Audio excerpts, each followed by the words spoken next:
1 second, please. I just needed to put my mic on.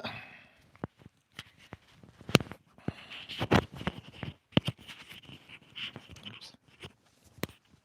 That should do. Okay. Welcome to my live stream today. I haven't got any earplugs with me, but I hope that it's going to be quiet enough for me to focus on that live. And so, oh, I've got some comments already, so let's get started. Just to introduce myself very briefly to those who don't know me yet, I'm a therapist and coach, and I use my free time here on YouTube and sometime on TikTok to take questions and offer some recommendations, suggestions, or different perspectives as far as mental health, therapy, mindfulness, psychology, and human behavior is concerned. So if you have any question, anything you'd like me to ask about those things, just ask me. And I'll do my best to give you some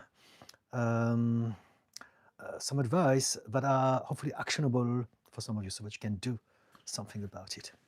So we have Miss Tamil. You're a cool dude. You're helping a ton of people. Thank you. I just wanted to recognize a great human when I see one. Fantastic. Thank you so much. Thank you kindly. I'll be there if I'm able to. Cheers. Thank you so much. Thank you. Resilient Warrior. Hello, Resilient Warrior. Hi, Didi. I appreciate the topic of self-awareness. Tell us more about it from your experience, how you start it, then how you practice it daily. I find it hard when parents/family is getting older or sick. So I need you to be more precise with your question, please, Resilient Warrior. What do you mean by this? Let me try to understand. Self-awareness is understanding basically how our mind works. So it's a vast subject, it's a vast topic. It's understanding how to feel, why we think, why we behave, why we react the way we do, and how we can be less limited by our subconscious program. That's what self-awareness is about. Self-awareness is about when, gosh, I can't speak. Let me focus. Again, I'm still dealing with my foot, with my gout. I still have painkillers, but it's still affecting my mind a little bit. But I'll be all right. Self-awareness is essentially us being aware that we have a program and learning how to upgrade that program gradually, more and more so every day, as opposed to being hijacked by the program. When we are on automatic pilot, we don't have any self-awareness because everything that we do, whichever way we behave, whichever way we react, whatever we see, and even what we think, is down to our program. Even whatever we think is not coming from a place of freedom and free will. Our emotional mind is going to allow us to think certain thoughts.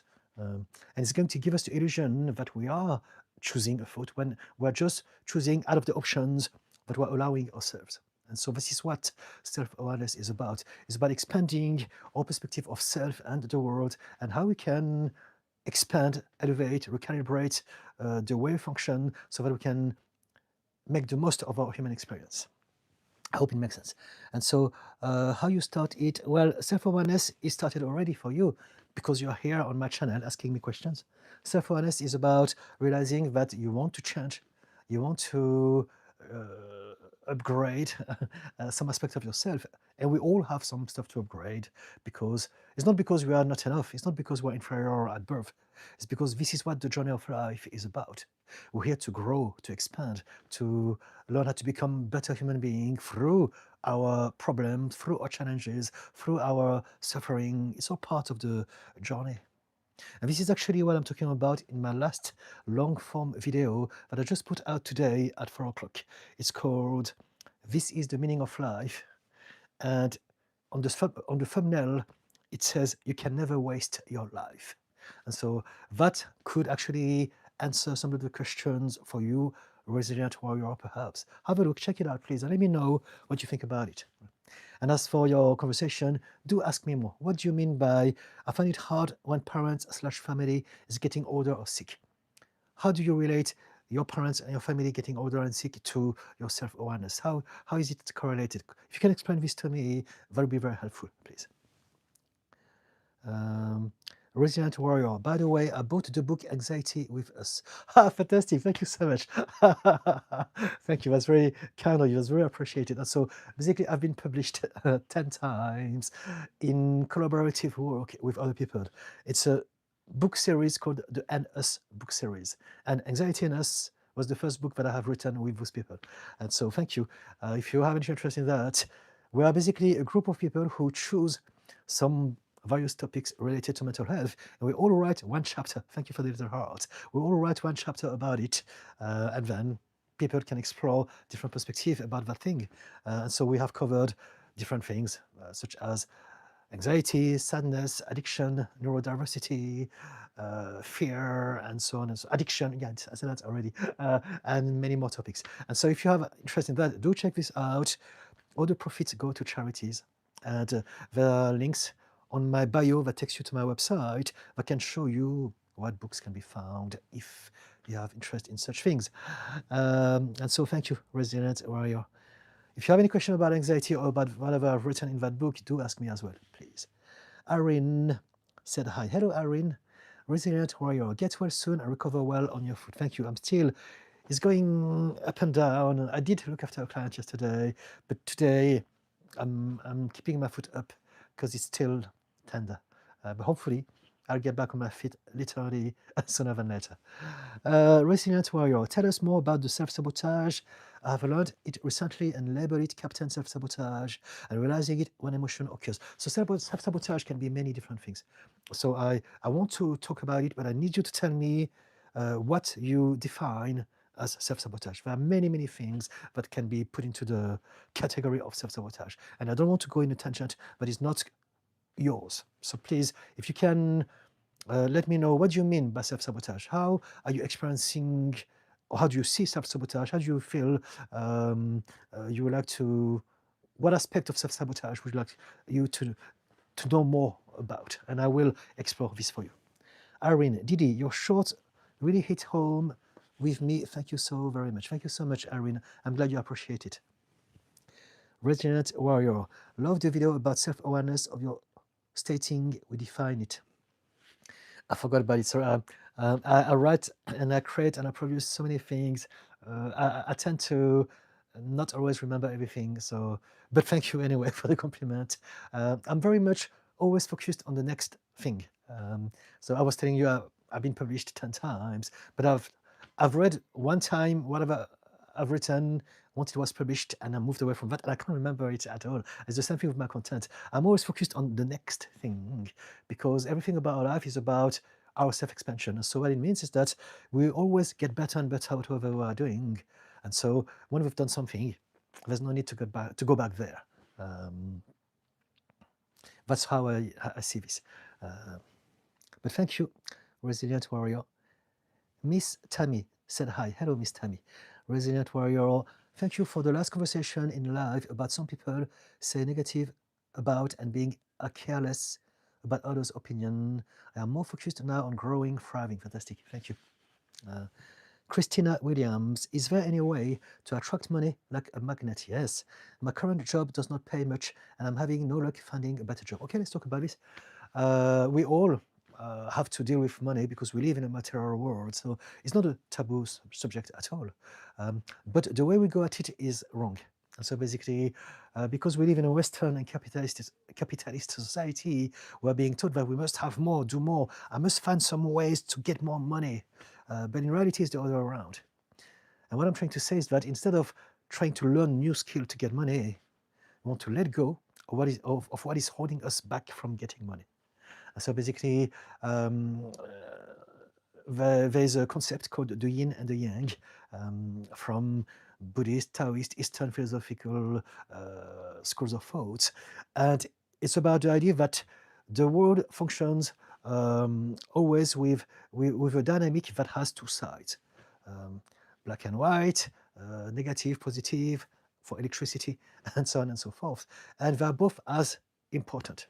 And so what it means is that if you look at the battery, for instance, you have positive and negative. But negative is not bad and positive is not better. It's just opposite force that together create an energy that creates movement, that creates growth, that creates something that happens. And so when it comes to abundance, the reason why we don't have money is not necessarily because we lack of something. It's because we have something that we should let go of. In other words, we have emotional blocks, money blocks. And because I'm a therapist, this is how I would address it. Like, money is just a thing that we can all have in some capacity. And if we were born very poor and with people with a very poor mindset, it's still okay, because we can still learn how to get out of it. We can still learn how to replicate what others have done to take themselves out of poverty, one step, one day at a time. And so the only one thing that is really holding us back is our ability to have that mindset that will teach us to explore, how am I going to make this happen? In other words, Resilient Warrior was talking about self-sabotage. And so this is a form of self-sabotage, the inability to allow ourselves to embrace money. And that's because we're conditioned in this society to have a bad relationship with it, to feel ashamed of it. It's bad. Money is bad. If you follow religion, money is the root of all evil. They literally teach us that, and we are conditioned to believe that. And so at a subconscious emotional level, even though our head thinks we want money, our heart, our body doesn't feel like it because it's bad. Because my religion told me that only greedy people like money. And so what we want to do is to find out what is our emotional block that is holding us back as far as money is concerned. Right? I will not go too far away with that because I just realized there's a lot of comment. So I want to move relatively quickly. But if I come back to more comments, if I read more comment from you, I will go back and forth and we can continue that conversation. But essentially, to have more, we don't want to think that we're missing anything. In fact, we have too much of the wrong things. We want to let go of some limiting belief that we have about money. In other words, when people say to me, how can I find happiness? Well, to find happiness, you must let go of whatever is preventing you to be happy. That's it. We want to look at the other way. We want to let go, surrender, as opposed to trying to have more of whatever will help us to get money or happiness or love or health or any of those things. So I hope it makes sense. Again, I will go back to that topic if you ask me again, but I want to move on just to make sure that I'm not too behind with other comments. I read every single comment, by the way. And so this was for Christina.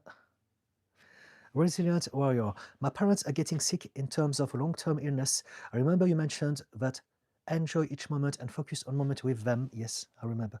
And not worrying so much about the future and practice mindfulness. Yes. So if your parents are getting older and ill, my recommendation is, instead of thinking, I don't want them to go, it's so hard, I can't imagine how it's going to be without them, think about making the most of whatever time you have left with your parents. It's your time, now or never, to say to them all the things that you always wanted to tell them. It's your time to ask them questions so that they can tell you what you always wanted to know about them. It's your time to create the best, the most important memories that you can have with them. Because now we're realizing that there's less and less time.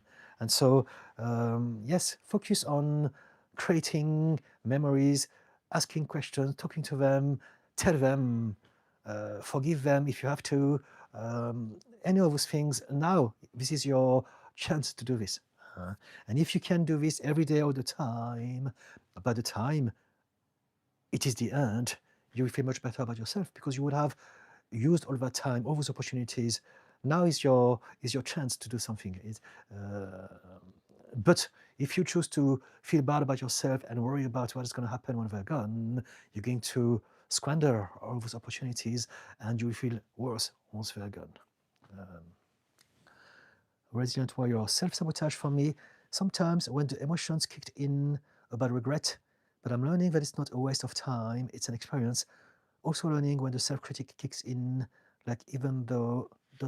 So this is not self-sabotage. You're telling me that so you have a regret. Regret is not self-sabotage. Self-sabotage is a part of you that is preventing you from doing something. So I was talking to Christina about abundance and money, for instance. If we don't have money and we want money, it means that we want something that we haven't got, and that's because there's a part of us that is preventing us to have that thing. We are all meant to have everything that we want. everything in life is available to everyone. The only reason some of us don't have certain things is because we believe that those things are not available to us.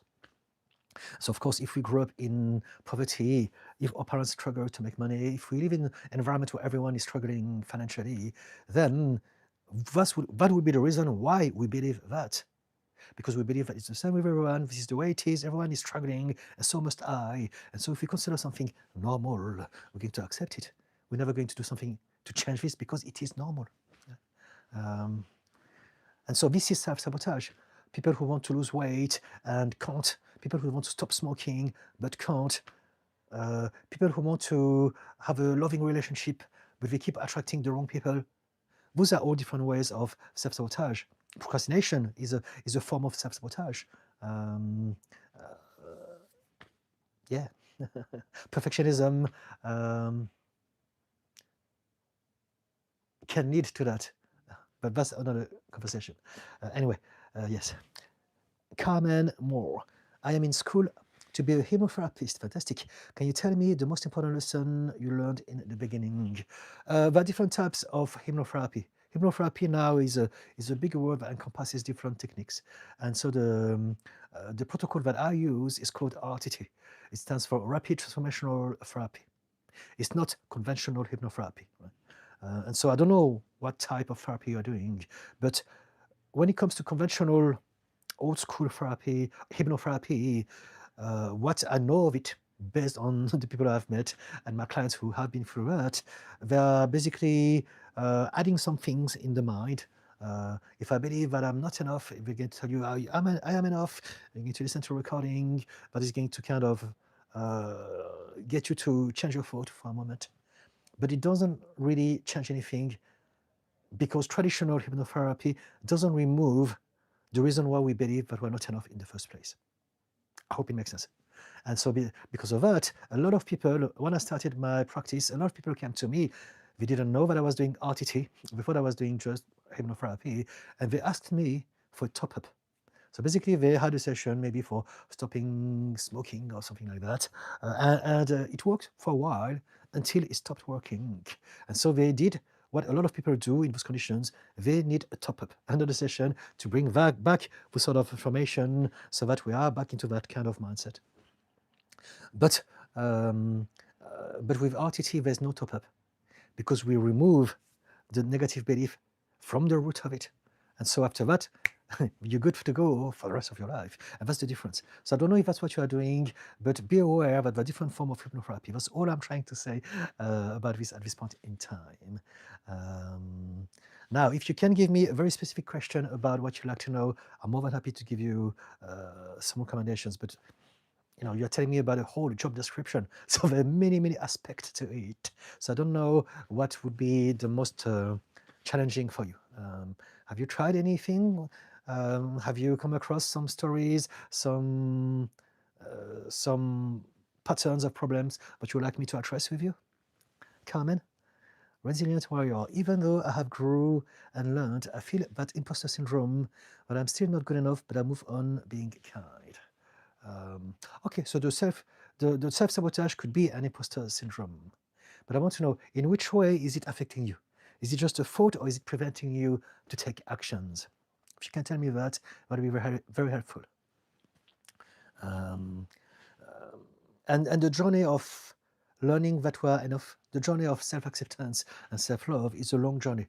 So there's not like just one thing that can fix it. It's really about understanding, why am I feeling like that? We all feel that we're not enough for different reasons. And so it's about you finding out through your own journey of self-discovery, what happened to you as a child for you to believe that you're not enough. Ellen Hunter said hi. Hello. TDZ55, you are wonderful. Thank you so much, TDF55. Shane Cotton, I am stuck on the past, whether it's my CPTSD or my autism. How do I focus on a positive future instead? So the simplest thing that I can tell you now at this point in time is to practice mindfulness. Learn how to be present. Now, of course, if you have CPTSD and autism, really what I would like to tell you is to seek some professional help. Right? If you have CPTSD, it's a serious problem. It's something that is going to affect all aspects of your life and your very physical health as well. And things are only going to get worse and worse until you upgrade the system that was created because of whatever happened to you that has gotten you to have CPTSD, right? CPTSD and autism together are very serious. CPTSD is serious anyway. It's not a competition. But for people who are autistic, they're going to be even more impacted by this because of the way the mind works. I know this because my husband is on the spectrum, and so whatever the experience is going to be much more affecting their sense of self and their behavior. And so I would suggest you to seek help. And if you just want to find out about past, present, and future, mindfulness, meditation is what we do. However, again, because you have autism and CPTSD, you need to find out what sort of kind of protocol will be good for you. When we have PTSD or CPTSD, meditation and mindfulness are not always the best thing to do if we are doing the wrong stuff. There's always a way to do this that is adequate. But if we don't, let's say, if you have a trauma and we are trying to zone out of it and basically be so present, but we're ignoring everything, now we're going to actually repress those trauma instead of working on it. So in those instances, it's not a good thing to do. But there are ways to practice meditation and mindfulness with trauma and with autism and with any condition that can work beautifully. So it's for you to find the right person that can help you out with that. If you can give me a specific problem, and this is how I function. Thank you for the little hearts. The way I function is with a question, a bullet question with some specific need, and then I can understand what is the question. If people just ask me, I feel bad, help me, it's too big of a narrative for me to know which part of it I should zoom in and talk about. So Shane, if you can give me more details, I'd love to help you out with that. Resilient Warrior, thanks for your thoughtful response, Didi. You mentioned about raising kids last time in your short. Any tips on telling them the lesson with value? I love discipline, but don't want to overdo it. Okay, so we can talk about it. When it comes to kids, very, very importantly, we must realize that they're not like us, they're not adults. We assume that. We assume that they're doing things on purpose. They're doing this because they're naughty. They're disobedient. They never listen. And it's not like that. Kids are genuinely, through their developmental years, they're genuinely pure being, but are just absorbing whatever the surrounding is about and reacting to it. And so we never want to tell off kids.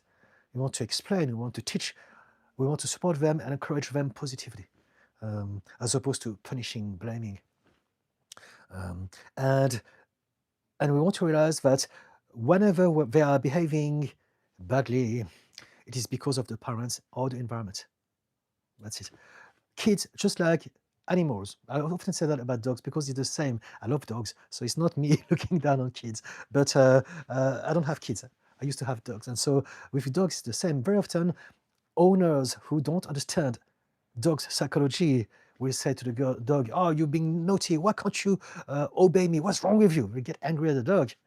If we don't realize that the dog is a pure creature of emotion and sensations and feelings, and so it just reacts to the emotional energy around it. And so the more we are scorning and telling off the dog, the more it's going to feel tense and all over the place. And if the owner is losing control, as in is getting angry and frustrated, then what is telling the dog is that the pack leader is not good enough for that job. I can't trust the leader of the pack because they're all over the place instead of finding a solution, being composed. And it's the same with kids. Kids are literally pure creatures of emotions, and they're going to always feel the environment. And so whichever way they behave is always because of their environment, starting with their parents, because they are the most prominent aspect of their environment. And so your kids are never bad, they're never stupid, they're never lazy, they're never selfish, or this or that. They're learning for you to show them how to do this. They learn by observation. So this is the next thing. Kids learn by observation, and so what you need to do is to show them how you deal with life, how you deal with adversity, with challenges, with problems, as opposed to telling them you should be doing like that, but then freaking out when you are facing your own problems, because we're going to look at you and we're going to think, okay, not only that pack leader is not up to the job, but also they're telling me porky pies. They're just telling me something that they're not even doing themselves. So now there's no trust, there's no connection, and they don't feel safe as well. And so we don't want to discipline. We don't want to teach discipline either. What we want to do is to encourage them to go with the flow and be happy. And so I know that a lot of people are going to react to this, because we've been so all conditioned to function with external validation, external reward, extrinsic motivation. So we have two types of motivation: intrinsic motivation and extrinsic. Extrinsic is external validations. It's basically the carrot and the stick. Carrot, reward. If you do this, you're going to get some praises, some people applauding you, you're going to feel that you are special in society, and we are all driven by that, success, trying to impress others. And the stick, punishment. If you don't do it, you're going to suffer. And because we do that, we're lost. We look in the wrong place. We are trying to fit in, to be like everyone else, to be a good person, to do the right thing. But those are all external reward. And because of that, a lot of people get lost and they don't necessarily enjoy it either. And so they need motivation now. They need discipline. They need some rigidity, some tension to make this happen. But if we could instead look inside of us and focus on intrinsic motivation, intrinsic reward, intrinsic validation, now we can find out, this is me, this is what I like, this is what I want, this is what I enjoy, this is what I'm good at. And as we're doing this now, it's going to come naturally. We're never going to burn out. We're never going to be having any depression, because we're doing things that we love. We're being aligned with what we are meant to be doing. And also, that teaches people self-confidence. I don't need external validation. I don't care about what people think of me, because I'm looking inward from my motivation and my reward. I hope it makes sense. So that would be different advice that maybe, hopefully, makes sense to you, resilient warrior.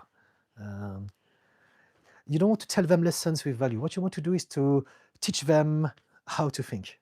So this is one thing that I always say. Bad teachers teaches what to think. Good teachers teach how to think. So you want to teach them about growth mindset. So check out, there's a book that I always recommend called Mindset from Carol Dweck. And it was originally written for children, child psychology book. And it's a very powerful book for every one of us, not just children, adults as well. And so check it out and learn from it and teach your kid about it. That's my recommendation, right? But remember that the old systems, we do a lot of things because we're used to that. It's the habit. And so back then, people used to hit their kids, and it's terrible. But even people used to punish them with silence. And this is what we call ghosting now. And it's a very hurtful thing to do for a child. All of those things create a trauma in a child. Trauma with a small t. Trauma, nevertheless.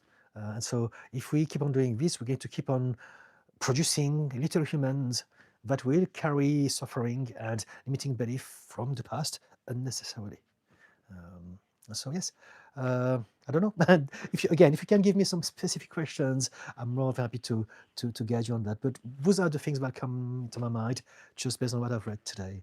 And so yes, remember, your kids are pure creatures of emotions. So don't assume they're doing anything on purpose. Children don't act.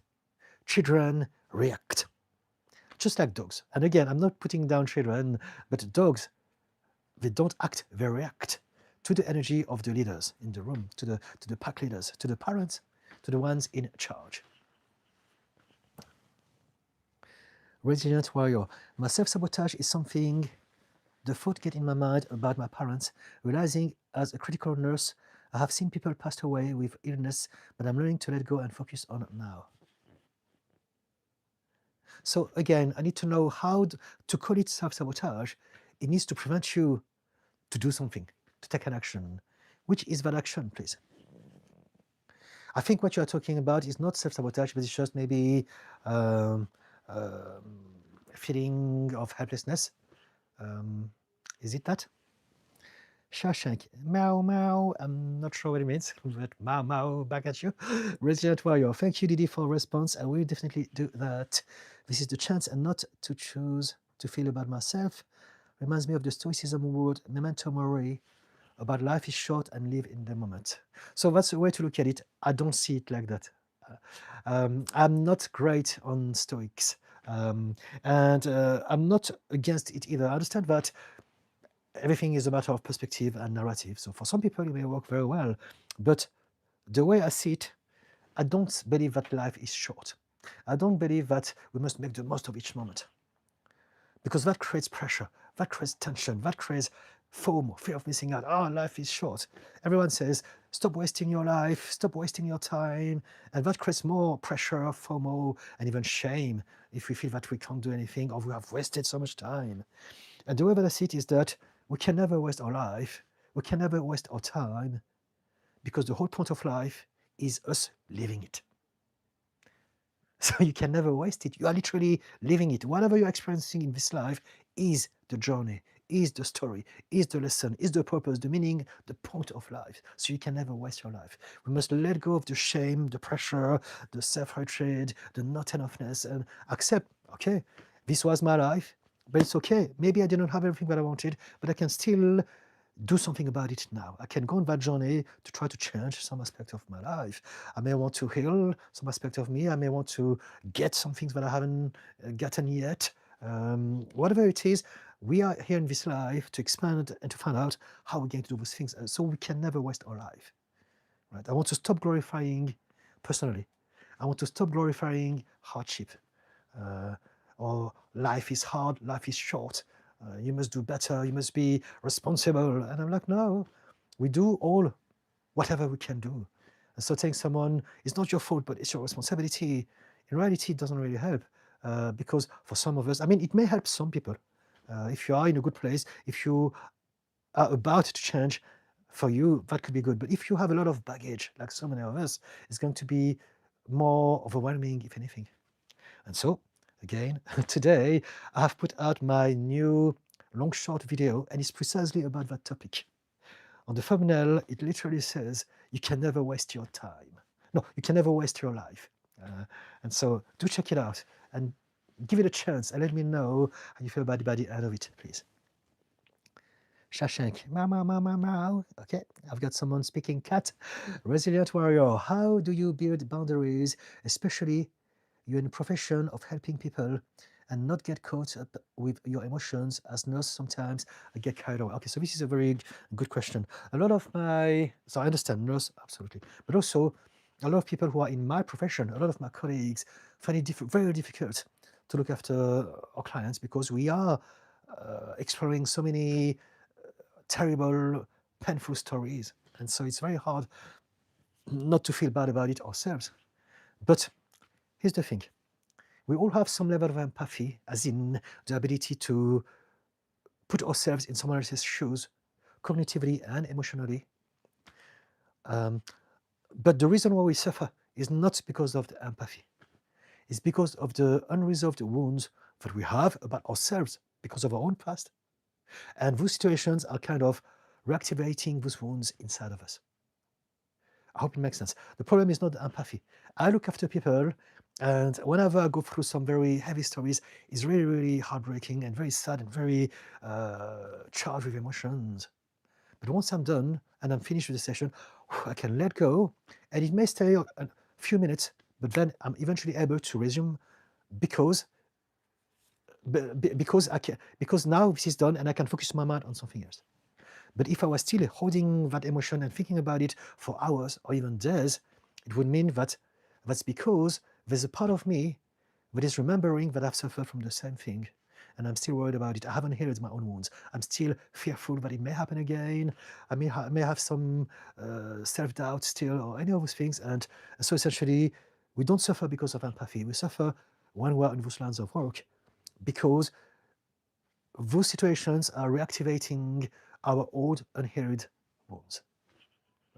And so it's not about you doing yoga or meditation or dancing La Macarena or whatever it is after the session that can make you feel better. It's not about having a new routine that will help you move from work to home. It's about you working on yourself to address your own triggers, your baggage, so that eventually you're able to help people without being so affected by it after that. Hope it makes sense. Or even during you helping them. Resilient warrior, you nailed it. Perfectionism is definitely contributing with self-sabotage, yes. But I'm learning that I am not in control and the universe is with me and behind me. Everything is happening for me to learn. Yes, fantastic. So that's it. This is how we start to heal, by letting go of control, by letting go of the feeling that we are not safe and we must always protect ourselves. If we can surrender, if we can yield, if we can trust the universe, if we can trust ourselves, then this is where the healing starts, as opposed to trying to control everything, living in fear and holding all that shame inside of us. Marina, a self-sabotage like I stop in the middle of important accomplishment without realizing it and get scared to do things that could take me forward because what if it is actually a terrible decision? So yes, self-sabotage is that. It's protecting you from certain feelings. So based on whatever happened to you in your life, especially in childhood, you would have created some belief about yourself.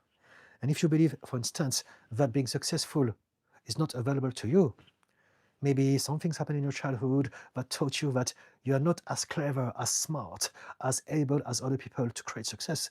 Now, you're going to think, that part of you is going to think, success is not safe because I'm not good enough to make it happen. And so if I become successful, I'm going to fail. And so there could be a fear of failure or a fear of rejection, a fear of being judged by others if you don't make it, if you're not good enough, if you're not perfect, if you don't make your parents proud of you, those sort of things. And so, yes, that is a form of self-sabotage. It protects us from feeling feelings that we are trying to avoid. Typically, feelings associated with shame and fear. Carissa Walker, hello. Holly Johnson, oh, like the singer from Frankie Goes to Hollywood. Can you suggest any self-directed practices that help with uncovering aspects of the unconscious, negative belief, etc.? How can we work on limiting beliefs that are hidden? It's a big topic. So there are lots of protocols, there are tons of stuff. And what I need to do to ask me is something more specific. Because for me, the way it sounds is like, I have a problem, help me. But I don't know what it is. It's too vague, it's too big, right? If you want to uncover some aspect of your unconscious, what you need to do is to access your unconscious. And so there are basically two main things. On one hand, meditation, and on the other hand, self-hypnosis. So self-hypnosis comes in many different forms. But to me, meditation is actually a type of self-hypnosis. But it's essentially going into that state, that brainwave mode that is called theta or alpha, to basically access the subconscious part of us and work on those things. And so you must find a way to physically get yourself into that state.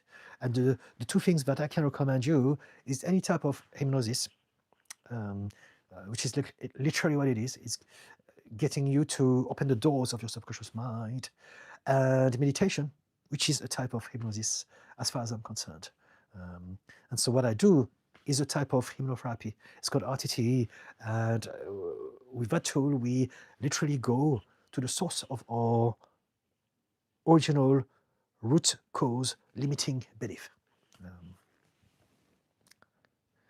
So this is my answer. What do you say, Holly Johnson? Global question: why are people not taught about danger in the world. I think they're taught about danger. I think most of us, we live in a state of survival, or in a state of fear, division, protection, defensiveness all the time. And so danger is a very, very heavy notion that is absolutely everywhere, I think. Unless I'm missing something, unless you mean something else by danger. What do you mean by danger?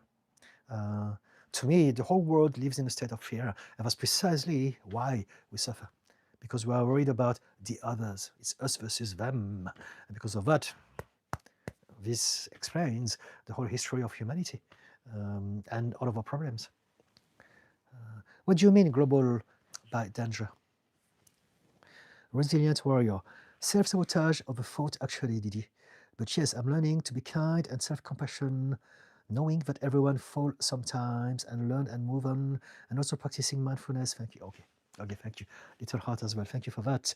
Resilient warrior. Also, the morning routine you told me about, waking up as soon as I open my eyes instead of falling into perfect routine. I focus on who I am and what my values and goals together with my meditation. So what I was suggesting is actually not to wake up straight away, but maybe that's what you try to explain here.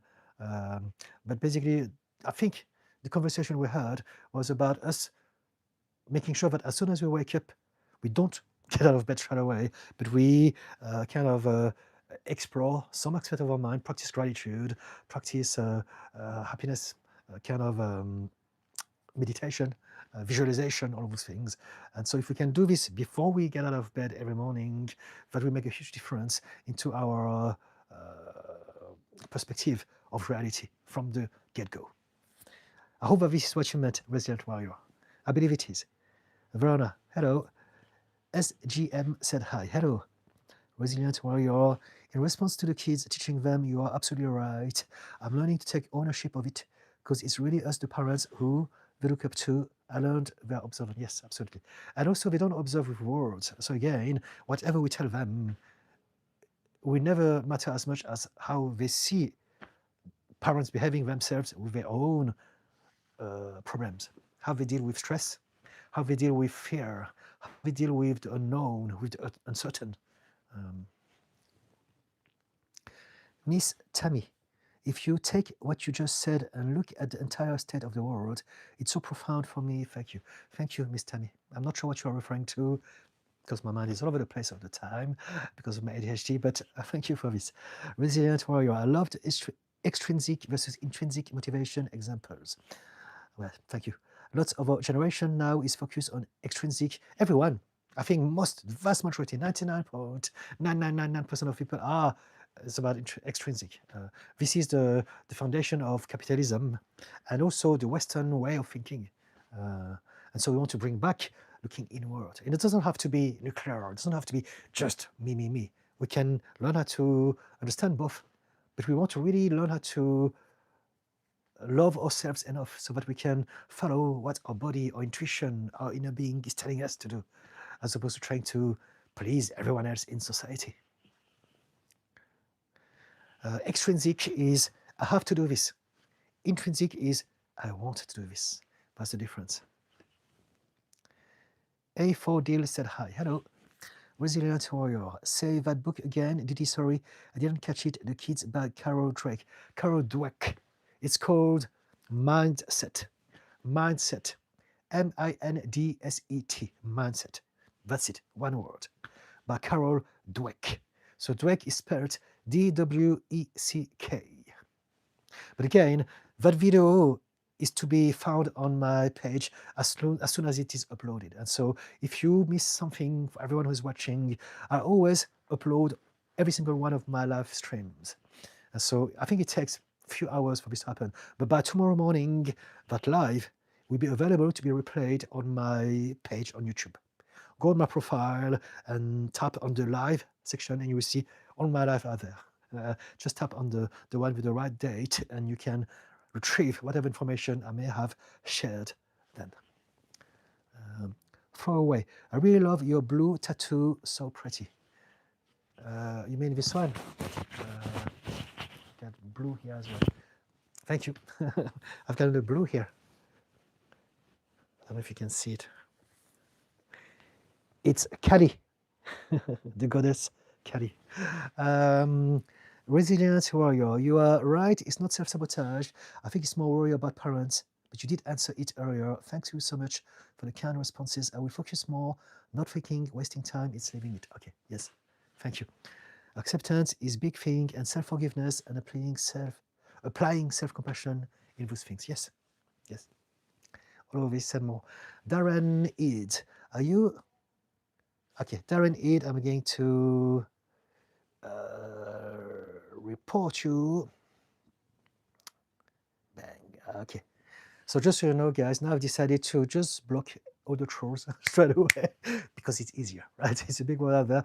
Very often I want to help them and say, you know what, don't be like that. I can help you as well. You don't need to be a troll with me. But I'm realizing that it's such a big world, and I believe that the right people will come across the right people at the right time. And so I don't have to try to salvage everyone. I'm just going to listen to my intuition and go with the flow and make sure that whoever is here and here for the right reasons and enjoying the life as best as possible. So I'm going to, now as soon as I see some comment about Yakuza or whatever, bang, I get rid of them. And there's another one here. Remove. And another one. Report. Hate speech. Bang. So easy. So this is also my way to show you guys that it's very easy to deal with sort of situation. We don't need to get aggravated. We don't need to think about it. We don't need to feel bad about it. We can just take action. You know what? Trolls, I have no problem with them. I have compassion for them, really, because I understand where they're coming from. They're frustrated, they're unhappy, they want to let go of their frustration somehow. And it's so easy to do it online that this is what happens. And I used to be like that as well, not online, because in my time there was not online, but I used to be very toxic to people because I was suffering so much, I had so much hurt. And so I totally get it. However, because I need to make sure that I'm creating a safe space for everyone, if you are going to troll me, know that I'm going to get rid of you ASAP, just straight away, okay? Resilient warrior. As nurse, you're absolutely right. It's not about empathy. It is relating to it that I suffer things. That's where my worry. Okay, yes. Kicks in is when I relate that when my parents getting older and secure things. Okay, yes. So basically they are reminding you of your own fears. And that's why you are feeling all of those states, all of those feelings and emotional states. MB, hello. Resilient warrior, speaking of meditation, it has helped me now doing it during my breaks and before bedtime. It's 5-10 minutes, fantastic. I want a fan of empty your mind. Instead, observe my thoughts and letting it flow and breathe. Yeah, yes. Meditation is not about emptying our mind.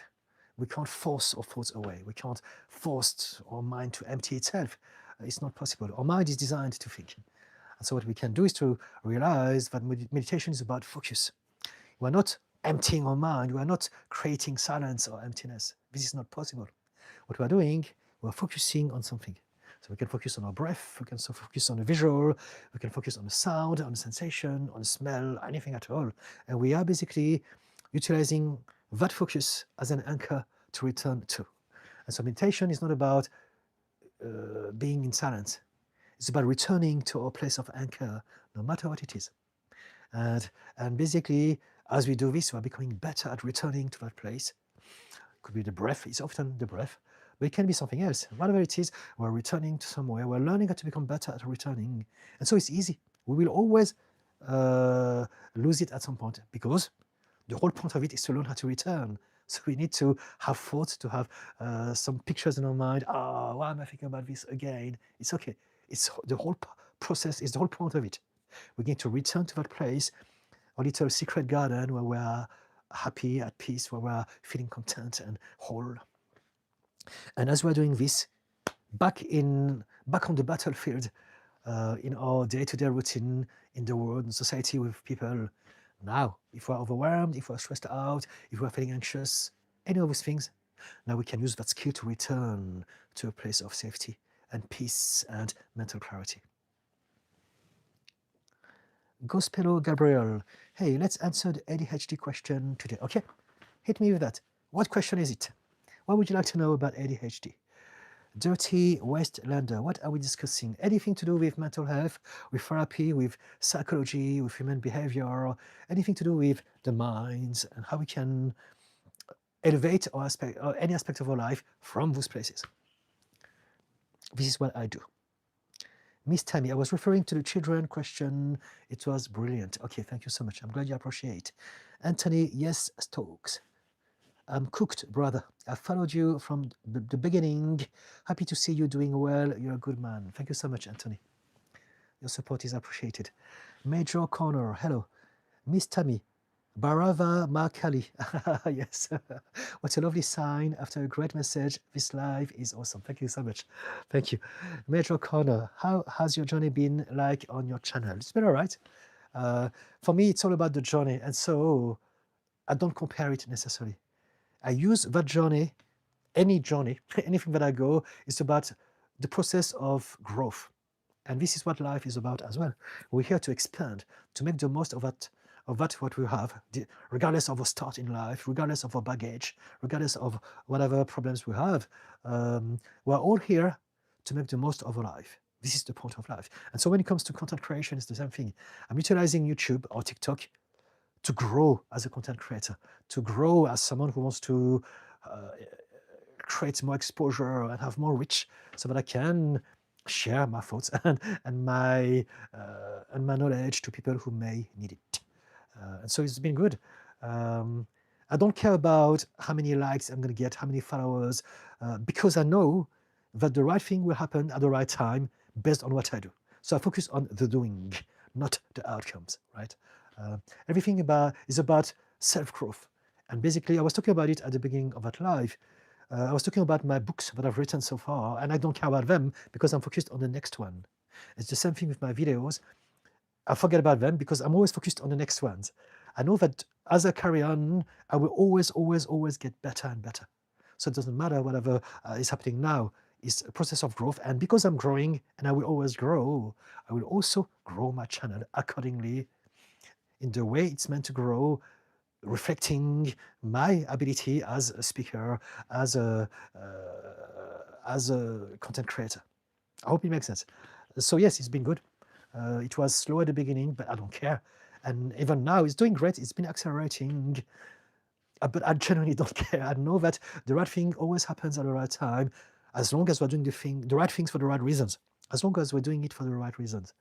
I'm doing it because I love what I do, because it's what I do, it's who I am, because I want to explore more of those things. And so all of those things help me in also expanding my mind and expanding how to become better at creating content, recording them, writing them, delivering them, sharing them online. All of those things, they're all extra skills that I'm loving to explore and grow every day as I'm doing this. And I'm doing the same with my practice, with my clients. And I'm doing the same with me being a human being, being a husband to my husband, being a friend to my friend. I'm learning how to grow always, and this is what I teach essentially. So yes, my journey on YouTube has been very good, and I know that it's going to go much further, and there's no limit to expansion. And this is a very good analogy for life as well. Einstein, hello. Juan Luna, can you teach me about business? What do you mean by business? What sort of business are we talking about? If you can be more specific, I can explore any conversation, but I need to know what you mean by business. Major Corner, me too. Okay, Resident Warrior, thanks for the discussion, Didi. When my close friend asked me about advice, instead rapidly telling them what to do, I learned to listen to them first and be empathetic and let them figure from inward. Fantastic. Thank you. Thank you.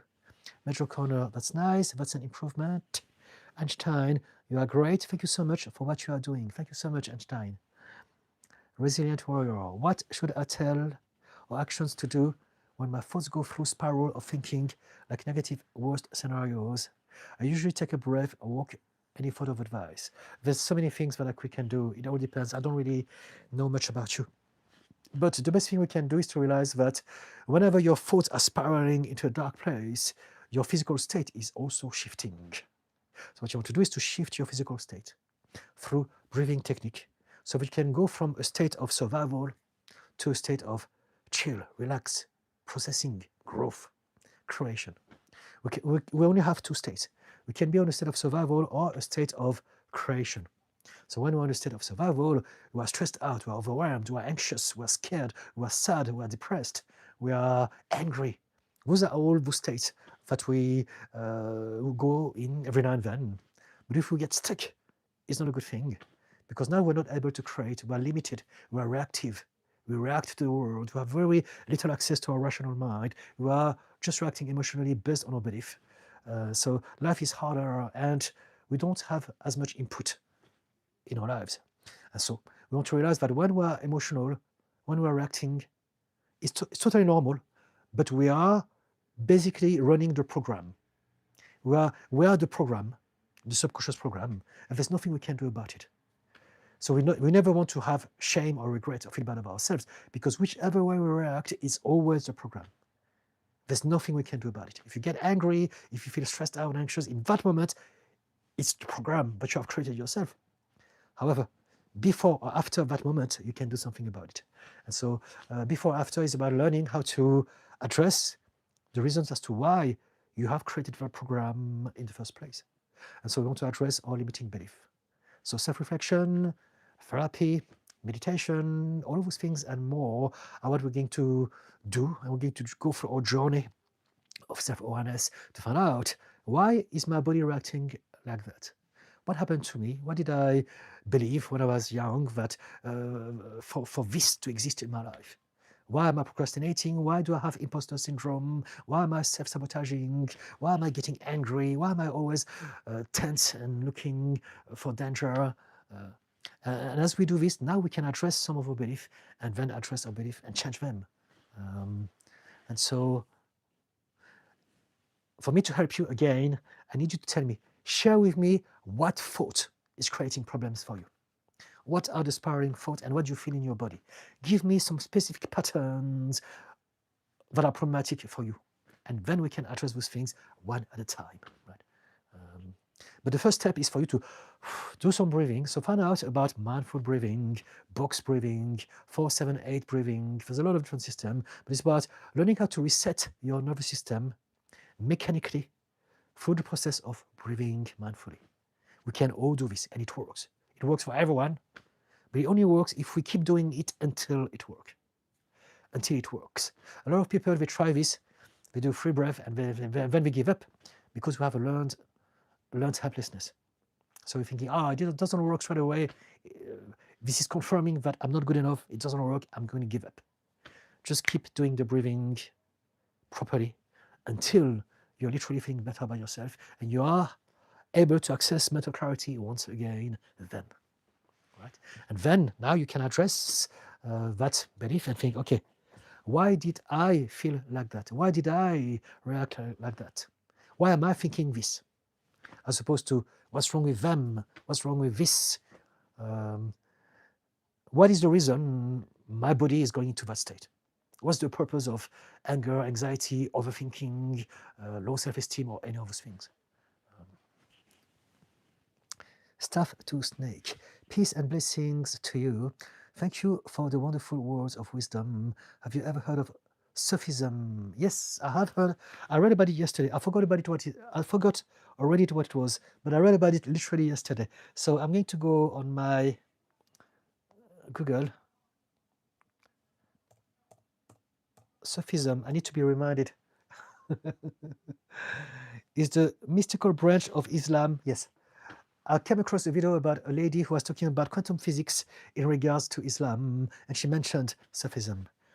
So Sufism is the mystical branch of Islam that focuses on spiritual refinement and attaining a direct personal experience of God. It's also known as Tasawwuf.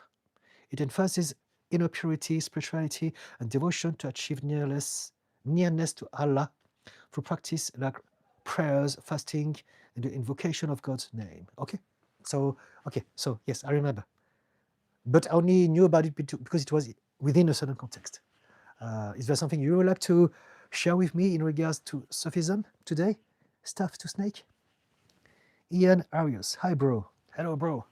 Major Connor, thanks for the enlightenment. Thank you. Tito.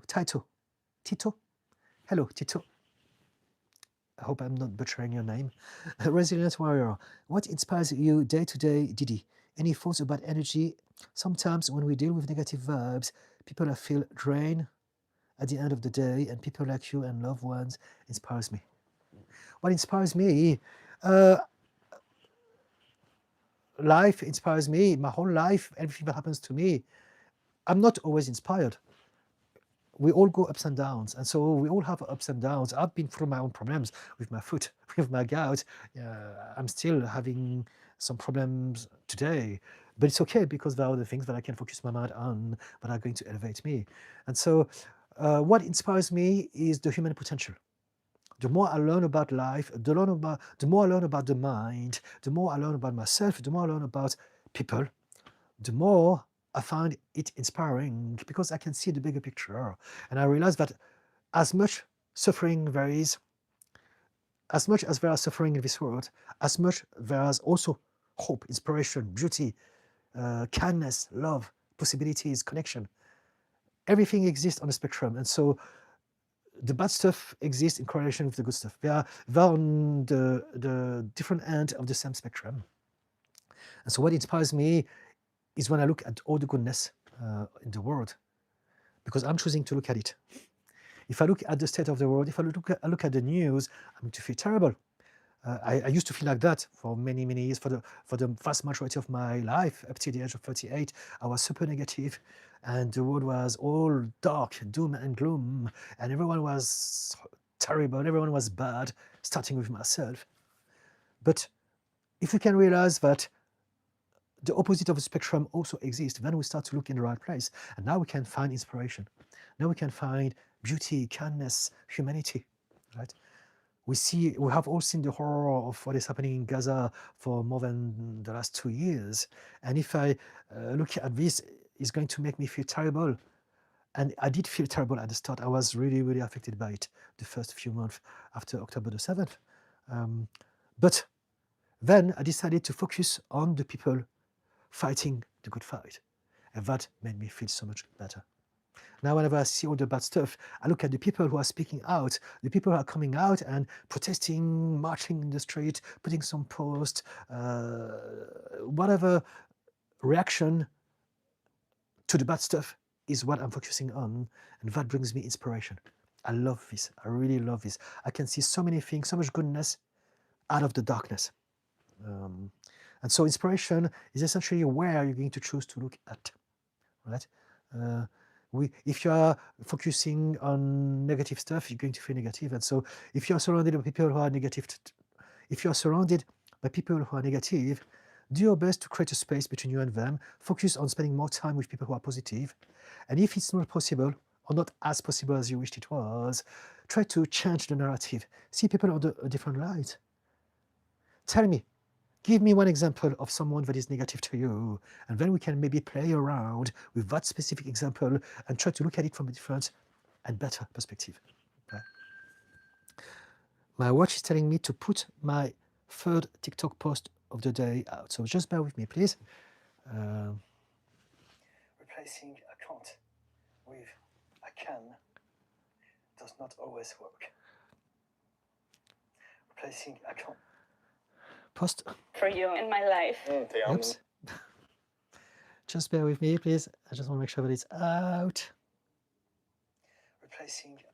So the last post goes like this. Replacing a can't with a can does not always work. Replacing a can't with I'm going to learn how to does. So it's about mindset. Anyway, let's go back to where we were. And so yes, if you want inspiration, all you have to do is to look in the right places. That's it. Everything exists in the universe. The good stuff, the bad stuff, the people who are good to you and the people who are bad to you, they're all there. Where we look is going to create how we feel about it. And the more we feel in a certain way, the more we're going to focus on that. And so it's a skill. You want to develop the skill on being a detective and looking for the good stuff in your life. Practice gratitude. Practice putting things into perspective and empowering yourself through the practice of appreciation and acceptance as well. And then you'll be able to find all the inspiration that you want and more. Adil, I hope you are well. How can I tell if I'm being affected by ADHD or child abuse, trauma, or both? The symptoms are similar and I want to get diagnosed and advice, please. So the first thing to do is to go online and do the simple test to give you an idea. And if you've done a lot of them and it seems like it, then go and see your GP and go on the waiting list to be diagnosed by a professional. That's how you do it, right? Because there's whatever I'm going to tell you are whatever you can find yourself on the internet. There's a lot of lists. You have a lot of, basically, you have a collection of different boxes you must tick. And if you tick a certain amount of boxes, that means that you are possibly, highly possible, that you are on the spectrum of ADHD, or that you have some sort of trauma that are unresolved. And so the best thing to do is to talk to your GP if you feel that you are suffering from it, if you've done enough of those tests online, and then go that path, right?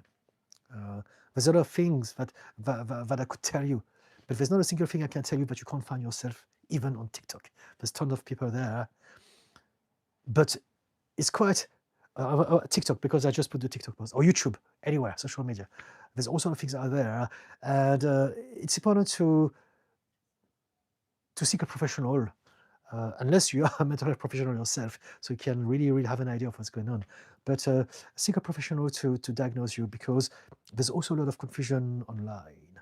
A lot of people who have ADHD or borderline personality disorder or PTSD or whatever, they're going to do some stuff and talk about their experience, and assuming that everything about their experience is because of their condition, not realizing that some of the things that they have is not because of that.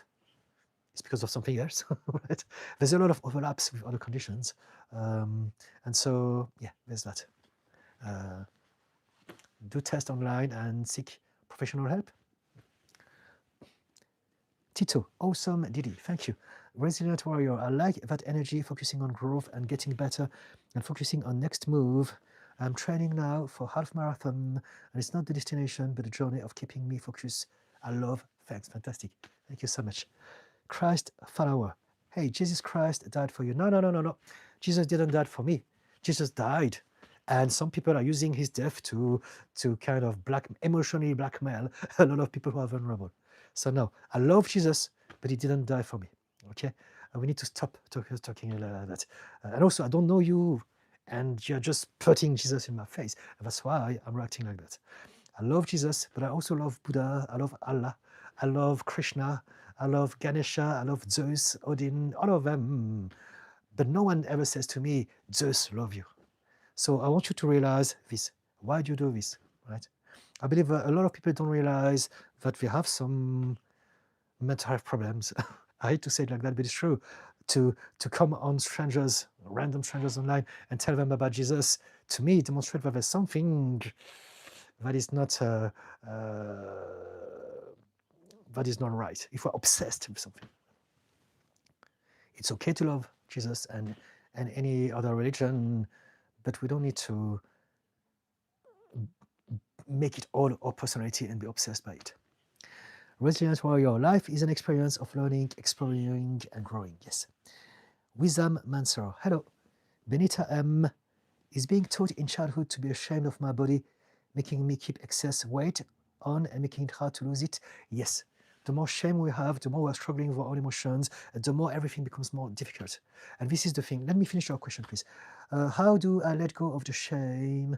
I'm trying to be the loving parent I lacked. Okay, so let's first talk about the first half of your question. When we're being ashamed because we are fat, we're greedy, we're disgusting, we're lazy, we're not trying hard enough to lose weight, what we don't realize is that people who have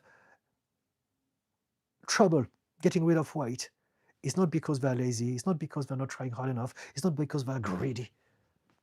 It's because they have an emotional attachment with food and they are overwhelmed with stress or anxiety.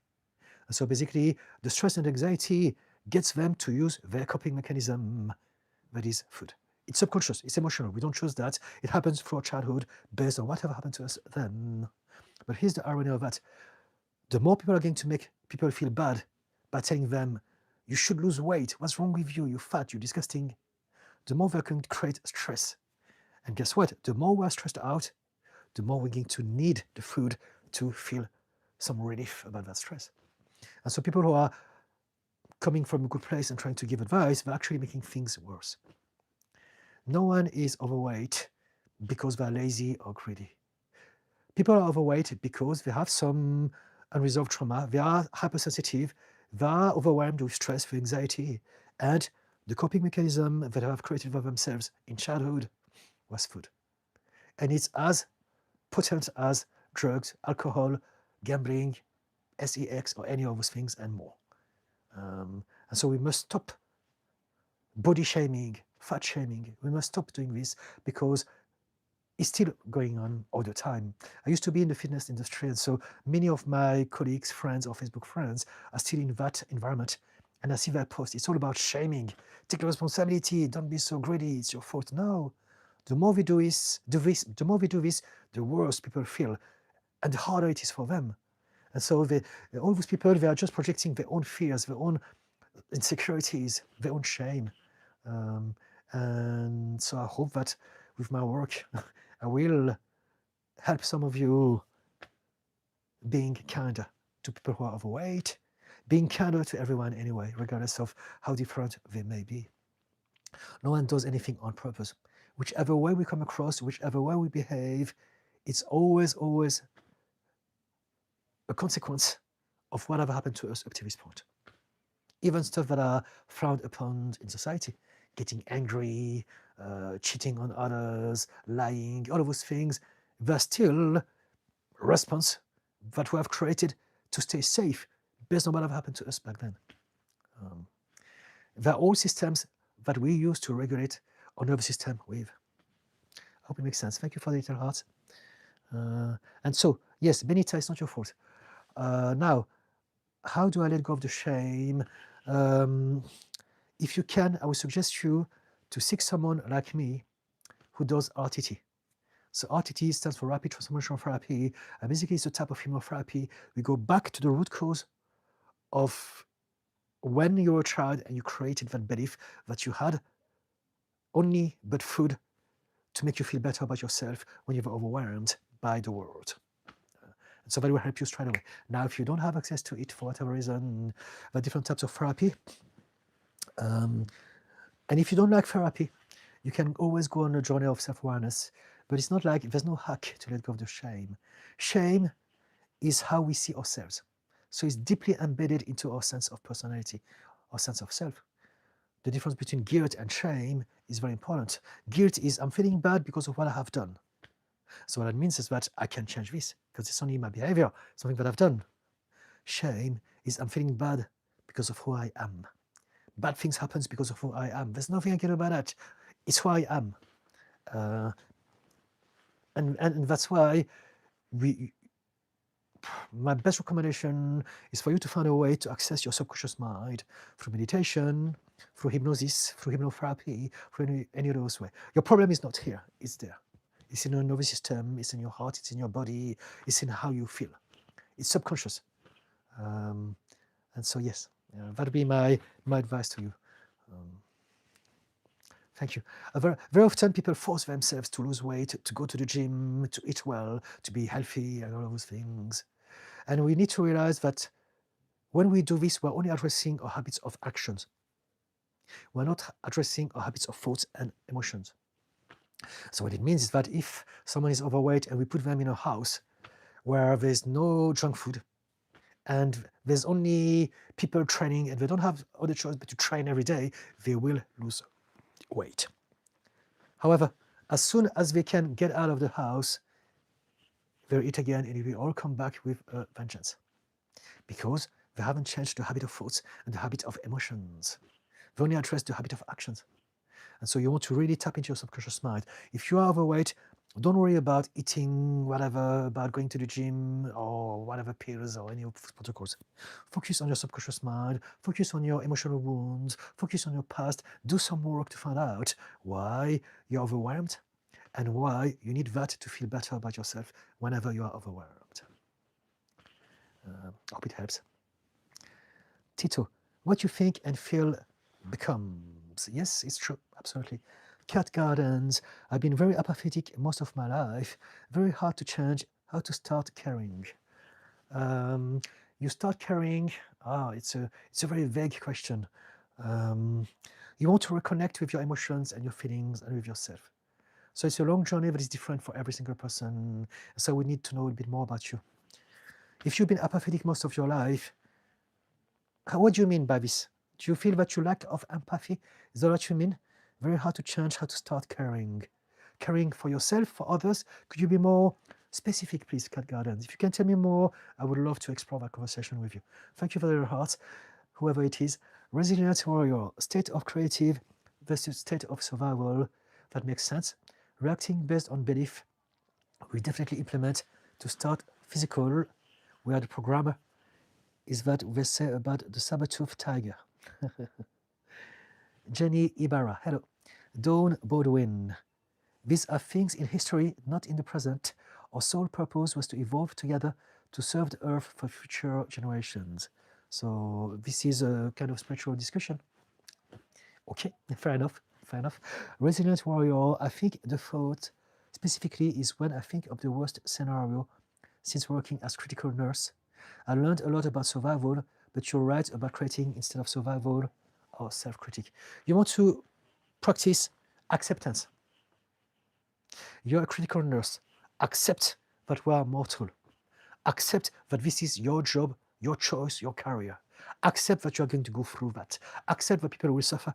Accept that people will die. Accept that it is all okay. It's part of life. It's what you signed up for. And it's okay. Accept it. If you accept it, you don't resist it anymore. You don't feel bad about it anymore. It's your normality.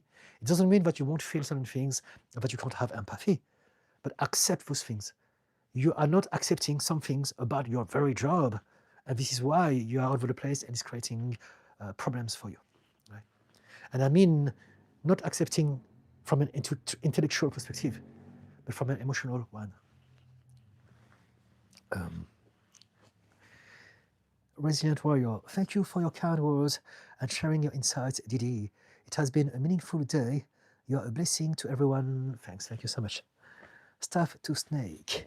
I mentioned Sufism because so much of what you speak about is very reflective of Sufi teachings. There's great emphasis on inward reflection. Yes, yes. So this is what all the ancient wisdoms focused on originally.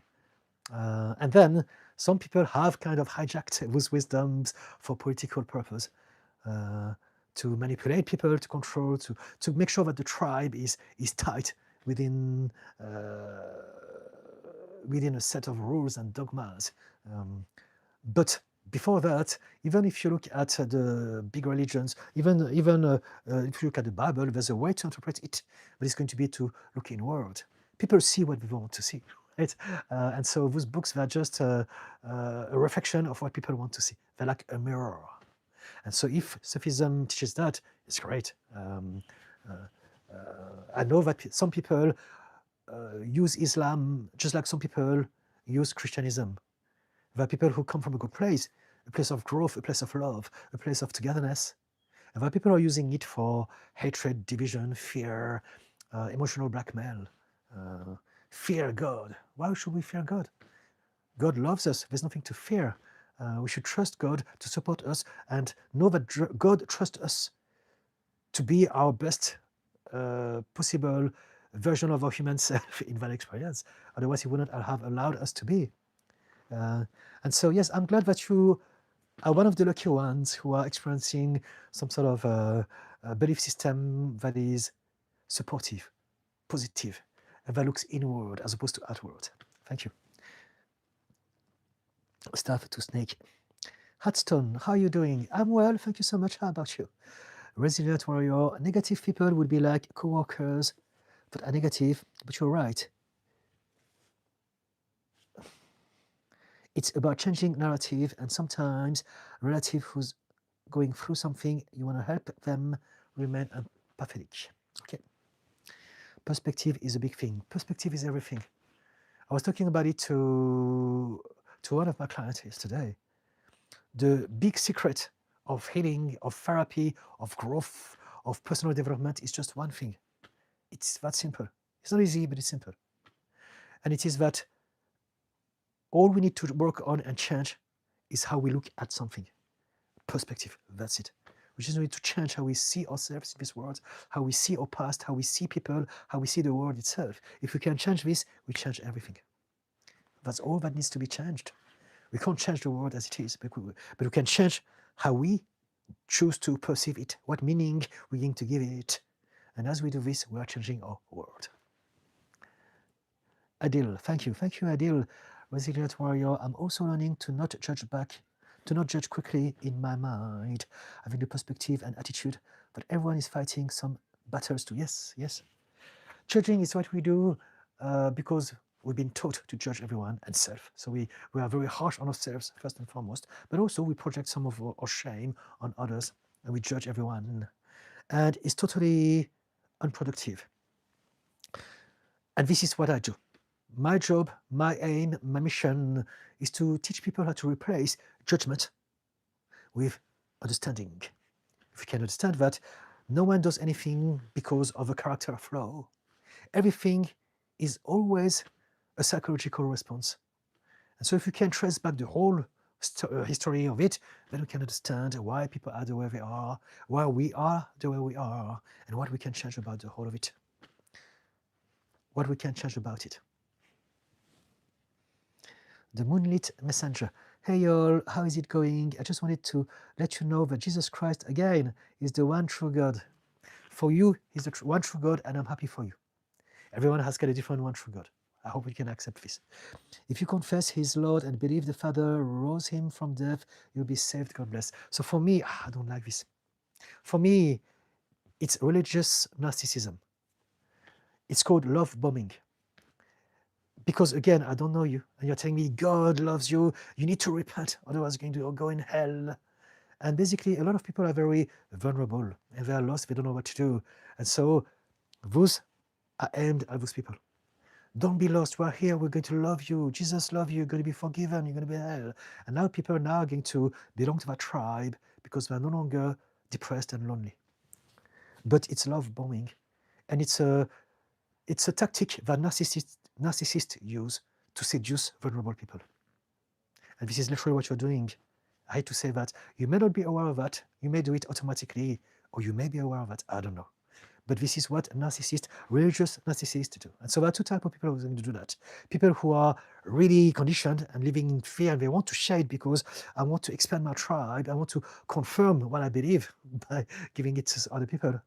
Or people who are manipulating people into believing those things. Right? And so there's nothing wrong about Jesus. There's nothing wrong about the Bible. But there's everything wrong about trying to shove it down other people's throat. There are like hundreds of gods. I think Jesus is the one that everyone in the Western world is trying to shove down everyone else's throat. And this is wrong. This is wrong because you're saying it yourself. Jesus is the only Lord. So basically you're dismissing 2/3 of the whole world. Right? How about the how about the Muslims? How about the Buddhists? How about the atheists? How about everyone else? And so you're creating division, and it's wrong. It's not what Jesus wants. Jesus is about love. Jesus doesn't force anything. He doesn't say, follow me. He's just living his life, and he's saying what he thinks is right to say, and then whoever follows him, follows him. He doesn't need a tribe. He knows that the right people will follow him for the right reason at the right time. And so, yeah. I'm sorry, but you gave me an opportunity to talk about religious narcissism. I didn't mean to do that originally, but this is the flow of the conversation. And so, guys, all of you, we have taken the opportunity of Jesus loves you to talk about this today. And I believe it's very important because so many people don't realize that there are so many narcissists disguised as preachers that are there to control you. So many people I see, like a lot of religious people in America, to me, they're a cult. It's nothing to do with Jesus. Anyway, let's move on. Carol, hello from South Africa. Hello, Carol. Nathan May, you have great messages, sir. Way to be. Thank you, Nathan.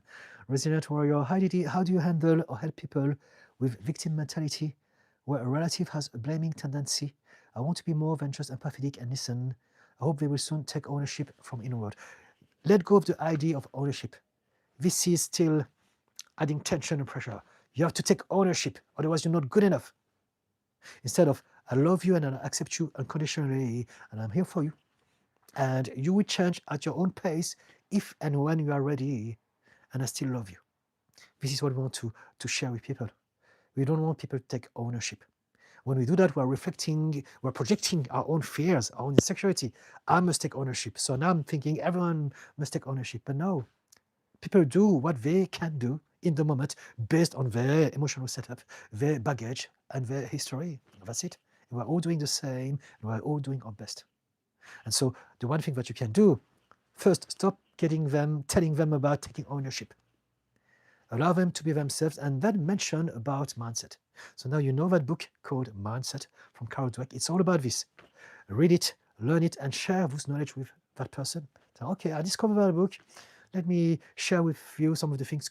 I believe that it's very, very interesting. And if they don't want to listen, stop.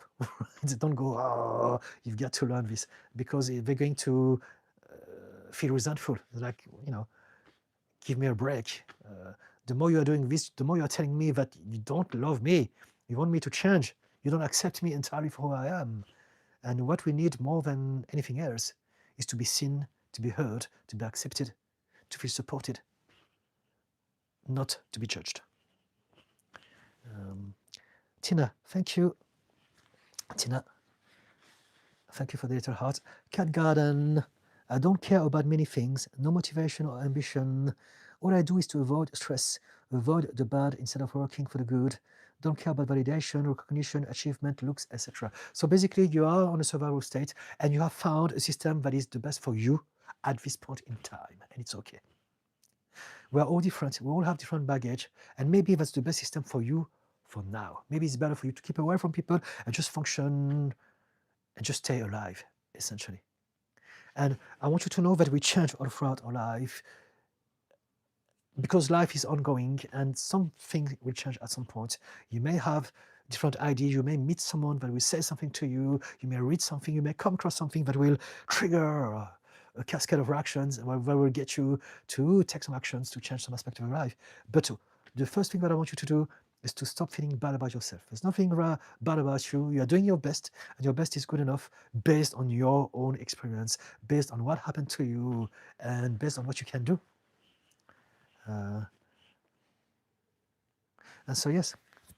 So again, if you can give me a question, I can answer the question. But just based on what you said, this is my response. Benita, thank you for your beautiful, supportive thoughts. Very helpful, fantastic, thank you. I'm inspired to connect to my subconscious and my emotions, unwrapping and releasing the layers. I appreciate you caring. Thank you, Benita. Feluska, did Judas go to hell for betraying Jesus? I don't know. I know more about the X-Men and the Avengers. I've read a lot of Marvel comics, but I don't know much about the Bible. So I won't be able to tell you about Adam and Eve or Jesus or Judas.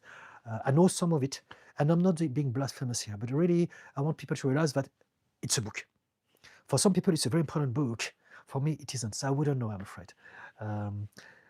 But I appreciate that it's important for you. Right? Mariam, no, sir, that's not like that. Are we talking about? Are we resisting my religious conversations? Cat Gardens, don't care to have relationships or socialize with people. Only thing I do want is to have more money so that my life is less stressful. Okay, okay. So I don't know what to do with that. If you want to have more money, I talked about it at the beginning of the live. Actually, it's not about having more things. It's about letting go of what is holding you back and preventing you from having more money. So if you have a chance, replay that video, because I don't want to repeat it for the third time today. But I will leave that video to be replayed, and it's going to upload. It's going to take a few hours, but by tomorrow, that live streams will be available to be replayed. So if you're interested in that, come back tomorrow morning on my page, go on the live section, click on it, and you can replay it, and you will hopefully hear the information that I shared about this. Tina, I'm very rarely judge others and will always try to understand where they're coming from. However, I always think I will be judged. Does that make sense? Yes, of course, of course. So it's a good thing that you have awareness, but you don't want to judge and you want to understand instead. However, if you feel that you are being judged, it's a whole different conversation. Because you don't judge someone doesn't mean that they're not going to judge you. Because what you do doesn't have any effect on what they do, right? What you do is what you do. It's only one side of the equation, one aspect of the conversation. And so I think the question is, why do I worry about what others think of me? Why do I worry about their judgment? Is that what you are saying? And if that's so, it's because there's a part of you that believes that you're not enough. If you're being affected by what people think of you, it's because there's a part of you that believes that what they say is true and important. If you didn't believe that, it wouldn't affect you. I used to be very insecure myself for the vast majority of my life. I used to take everything personally. I was always worried about how I come across, what people would think of me. I would replay those things for hours on end, every single conversation. 20-second conversation, I will replay it for 5 hours on the same night.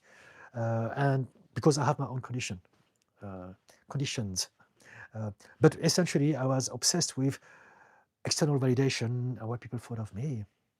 And then I realized at some point I changed. I transformed, and I realized that everyone projects, and nothing that people think has got anything to do with me anyway. And so now I couldn't care less. I really don't care about whatever anyone says. I don't.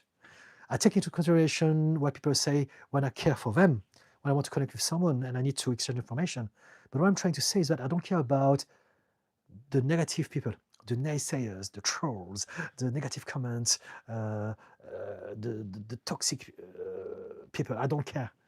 Because I understand. And so it doesn't affect me anymore. It's got nothing to do with me. They're just projecting their own reality on others, and it's got nothing to do with me. And it's the same with you. If you can find a way to realize that nothing that people do, say, or think about you has got nothing to do with you, then you will find the freedom. And then you can still be kind, you can still be creating things that make you happy, but you don't need to worry about others' point of view and opinions. People's opinions is a prison. Mexican Lucky. I like your videos, very wise introspection. I am pro-responsibility. Okay, so we're not the same, but it's okay. God is not responsible for everything. I believe in inner strength, hidden power. Fair enough. So again, I understand where you come from, but for me, it's not about responsibility, strength, power. This is the first phase of healing. So I understand. For some of us, that can be good, right? Because we have some sort of empowerment. But the next level is to realize that there's no need to be strong or brave because we are safe, because we are supported, because we're always meant to grow at that pace in that moment. This is our journey. And so we don't want to believe that I have to be strong or brave. If we could replace this with, I trust the universe, I feel supported, I am what I am, I accept myself, and I know that I'm doing my best every day and things are going better and better. Now, everything becomes lighter, simpler, kinder, better. Resilient warrior. I'm learning now that worrying is a waste of imagination. Yes, being a new parent is challenging, but realizing it's fulfilling and found one of my purpose. Slowly realizing about my internal values. Fantastic. Good on you. Joy Clement. Hello. Omnum. Hello, Omnum. Hey, Didi. Hope you are well. How to deal with days when you have strong emotions / borderline symptoms, thought behavior, and thought patterns. So I talked about it a few times. If you have BPD like me, you address the BPD. There's no little hacks to address your emotional dysregulation. It's a condition that is pervasive, overwhelming, and life debilitating. So we want to take it seriously. We want to do the work and explore ourselves so that we can address our belief and eventually disarm our emotional triggers one at a time, right? There's no hack for that. If you have strong emotions and you tell me that you have BPD, it's normal. This is the BPD. There's nothing you can do about it until and unless you address the BPD. This is precisely why you have the label of borderline personality disorder, right? It's like if you're telling me I've got an illness or I broke my leg. Do you have a hack? Well, heal it. Find the right medication, find the right treatment, find the right whatever you need to do to get back on your feet and just go through the whole process. Now, if you want to tell me something specific about your day, if you want to share with me one specific thing that happened to you, we can talk about it. Other than that, because your question is so general, this is how I would answer it. Yeah. Fu Pai Du. Hello. I love reading my religious book with and to be closer to my family. Okay, good on you. Michelle McGrath, I'm so glad you aren't AI. Okay, yes. Hopefully people will not start to AI me, but if it happens, that's the way it goes.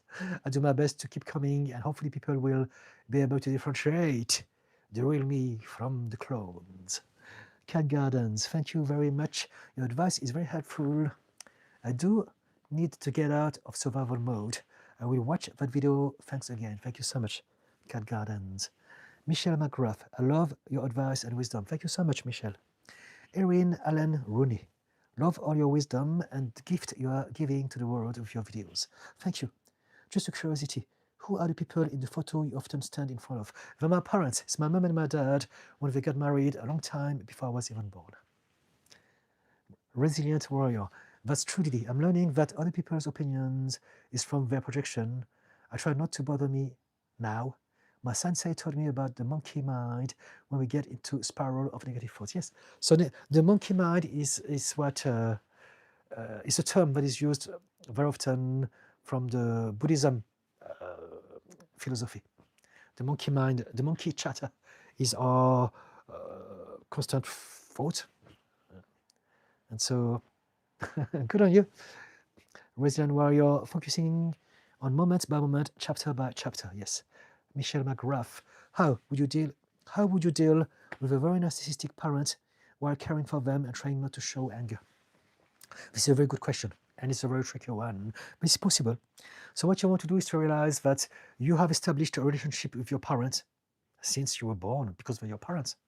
And so what you want to do is to change that dynamic. As long as you are going to continue that dynamic, you will suffer from them as you have suffered from them always up till now. Right? And so what is that dynamic? That dynamic is that I'm dealing with my parents, and there are a lot of things that I dislike about them. They don't care about me, they look down on me, they don't see me, they don't support me, they're trying to manipulate me, they're taking the piss, or any of those things. And most importantly, there's nothing I can do about it. And from their point of view, they're going through the same. They're thinking, who I'm going to deal with, it's Michelle. She's good for nothing. I mean, she's such a loser. I'm going to control her. I want her to do exactly what I want her to do, and so on and so forth. Because of that, you are repeating what you've been doing every day. So the first thing that I would say to you is to start to learn to look at them from a different perspective. Stop looking at them from the perspective of the child that was looking up to the parent, putting them on a pedestal, being almighty, all-powerful, and this is what you do. And this is why you keep your frustration inside of you. You can't set boundaries. Or if you speak out your truth and they tell you off, you just shut down. So what you want to do is to see them as they are now, from the position of the adult that you are now.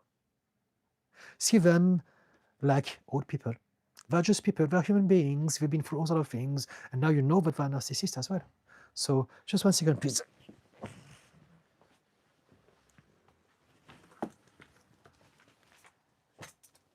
Sorry.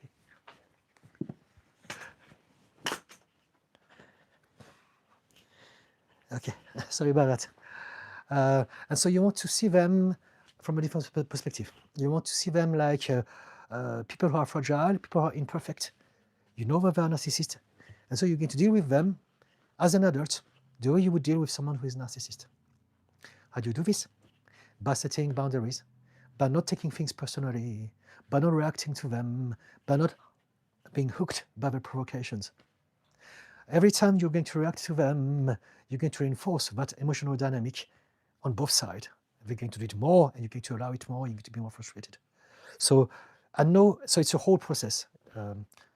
But the idea behind it and where you can get started with that is to start to see them like just people, all people. They're not your parents. You want to care for them, but you know that they have some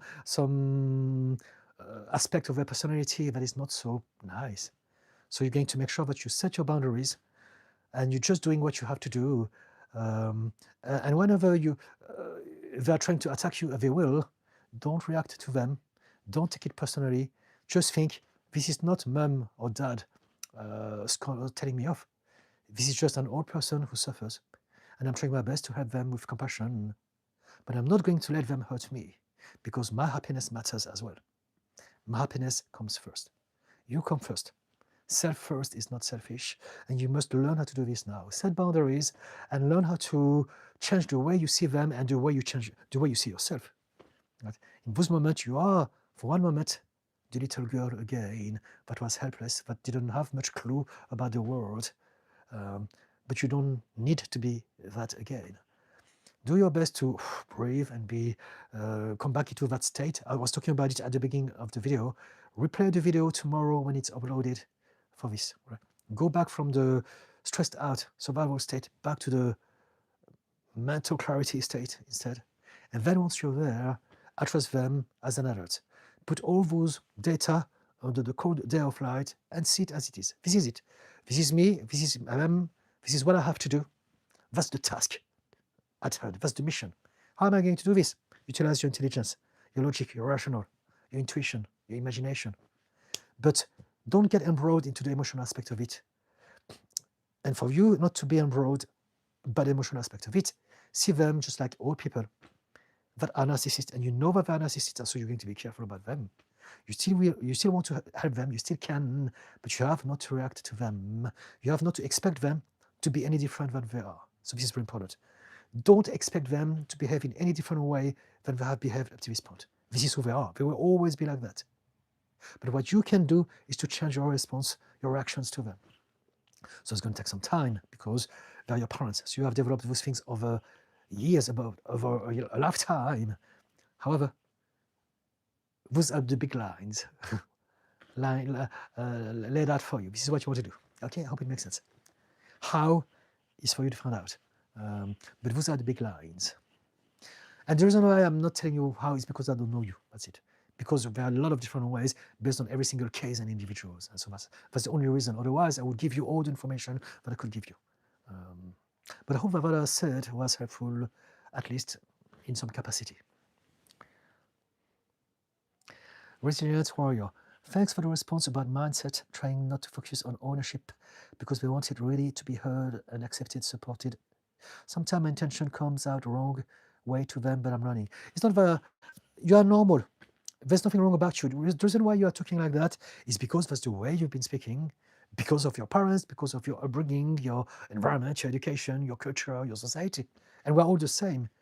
And so when I say things, I'm only addressing your words, not you as a person. You don't need to apologize. Just recognize, yes, it's true. I said this out of habit and I want to change that habit and it's okay. And I do this as well. We all do this. I'm still, and I will always work on myself as well. Sometimes I think some thoughts and I'm like, that's my old self. I was thinking about it yesterday. I was thinking about people on social media. And I was thinking, so many people talking about stupid stuff. So many stupid idiots. And then I thought, why am I calling people idiots? This is the old self. Instead, I want to understand and accept. I don't need to react to it anymore. I want to accept and understand this is how it is. There are all sorts of people. They're all at a different level of awareness. And they're still wanting to do something. And it's okay. And I must respect that. I don't need to get aggravated and judge them and call them stupid. My old self would do that. I don't want to do this anymore. Now I understand and accept this is how it goes. There are all sorts of people on the social media. And what matters is not that there are people who are not saying what I say. Actually, it's a good thing. We're all different. But what matters is that I'm focused on what I am doing, and that's it. And the right people will come across me and connect with me at the right time, and that's it. That's all that matters. I don't need to think of people like being stupid or saying stupid things. Even if it's not right, even if it's not correct, it's their thing, it's got nothing to do with me. I can choose to use my energy to judge others or to focus on myself and spend more time on YouTube sharing information with you guys. That's how I'm choosing to use my energy for. And so I'm doing this as well. And we should all be aware of that. We do things because we have habits based on our upbringing. I'm calling people stupid because my mom called me stupid, because my teachers called me stupid, because everyone called me stupid when I was a kid. And so I just used this as a habit and I do it on others. I'm projecting that. But now that I understand and realize that I'm not stupid, no one is stupid. but I don't want to call anyone stupid either. I don't want to call anyone selfish, lazy, weak, or any of those things.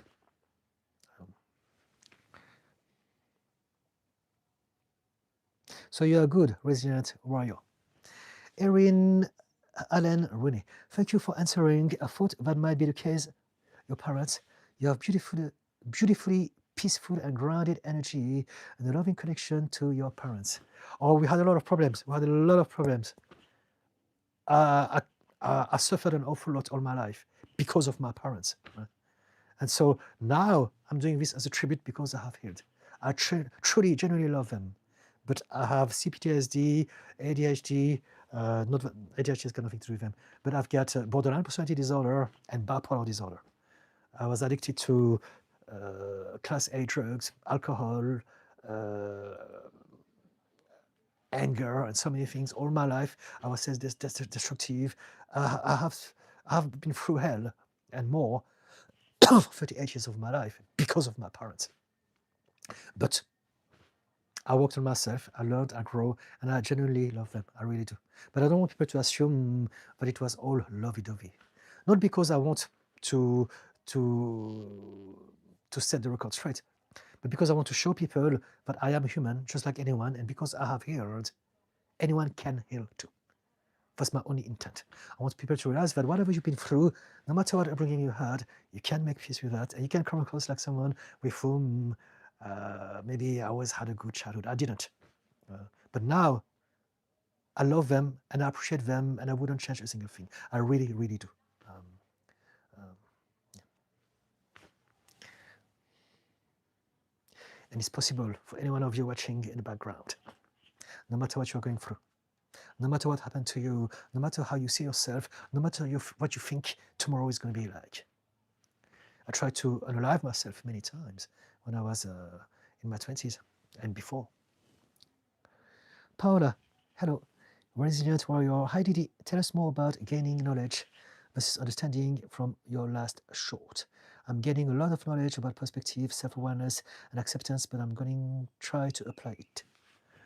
It's a process of bringing what we know to believing it, accepting it, practicing it, applying it. So basically, when your behavior has changed, then it means that you have turned that knowledge into wisdom. So that you just practice self-reflection, you realize, I'm doing this again, let's change this, let's try better next time, and eventually over time, you will become better at it, whatever that it is that you want to change. Resilient warrior, by not reacting right away and not taking personally. Okay. Again, remember that if you have some emotional triggers, you don't want to feel bad about it. This is literally your program based on whatever trauma you had in the past. So don't feel shame because you reacted in a certain way. Tell yourself, it's okay, it happened, I can see that. So I'm going to accept this is me. However, I'm going to upgrade that version of me for the next time by doing some work and finding out what it is, the belief that I must upgrade. Let's try to change the meaning of that situation. Let's try to give it a different meaning and see how I feel about this. Random guy, another Jesus loves you, gosh. The army of Jesus is out there today. The age gap guy thing is becoming distressing. Okay, remember, because we have feelings, both very romantic, close, sometimes very dismissive, like no expectations, playing it cool, pretending to be chill. Okay? Okay. Michelle, thank you so much. Thank you. Resident warrior, self-love is not selfish. Yes, self-first is not selfish. Sounds even better, but it's the same. Shana Cotton, I'm afraid of becoming my mother. How do I get the energy and focus to get the things physically done that I need to get done to have my children live with me? I don't think I'm good enough. I would need to know more about you in order to help you out because it's very vague at this point in time. It's not that you are becoming your mother. The reality is that, no, actually, it is. It was always meant to happen. What we observe is basically how we see ourselves as we grow up, and we become those things when we are in those circumstances. But you can change this. You're only doing this because that's all you know at this moment in time. You can learn how to be kinder. You can learn how to be more patient. You can learn how to be more compassionate. Those are skills that you can learn, absolutely. But the best thing and the first thing to do is to really address your own baggage. Carol Matam, hello Didi. Can a person come out of depression for good? Yes, absolutely. Absolutely. 100%. Absolutely. If people have come out of depression and went back into it, it's because we react to millions of things in life. But if we don't address our core belief about ourselves, then whatever we're exposed to, we keep on triggering the same things again when we're facing those things again. And so with depression, maybe our life was not so satisfying, so we're down. But then suddenly we're lucky, things are getting better, so we're happier. And we think, I'm no longer depressed. But then the next moment, those things are gone. And so now we're back into a normal state. And so it's not that we are regressing, it's that we have never changed the way we see ourselves. We have never changed our habits of thoughts, our habits of emotions, our belief system. This is what we want to address. When we do change this, we can never come back.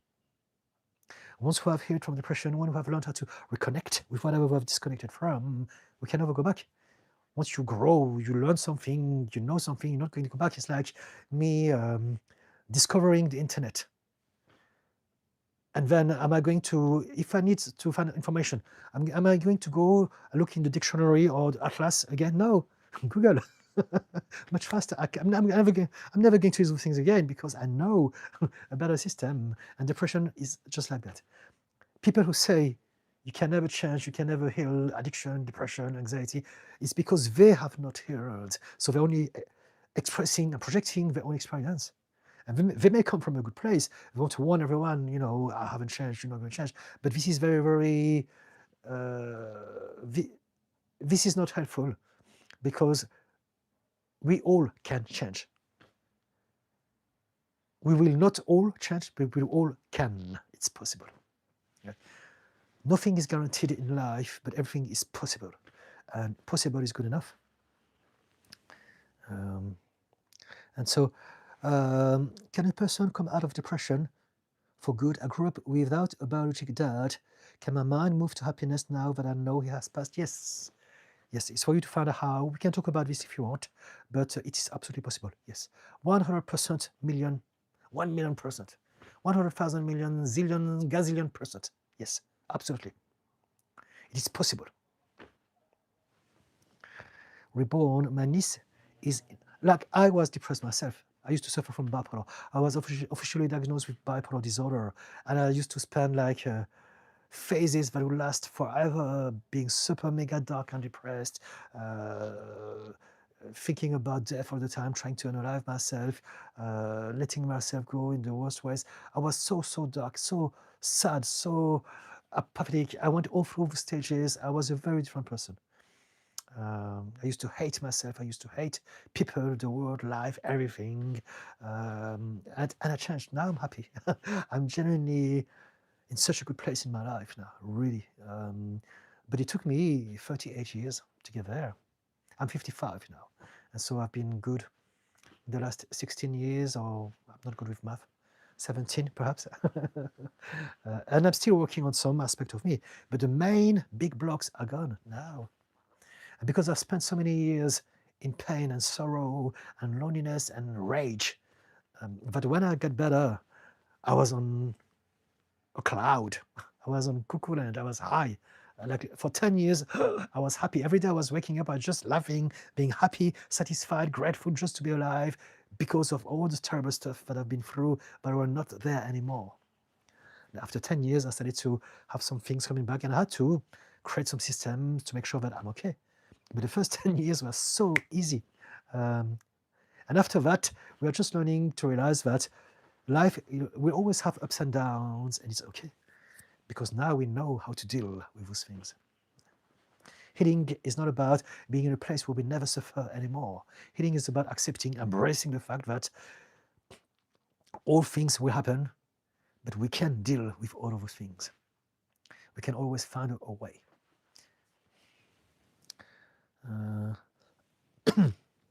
Reborn. My niece is introverted. Just 1 sec, please. I'm trying to block the voice here, but I'm used to do that. Just 1 second, please. I need some water.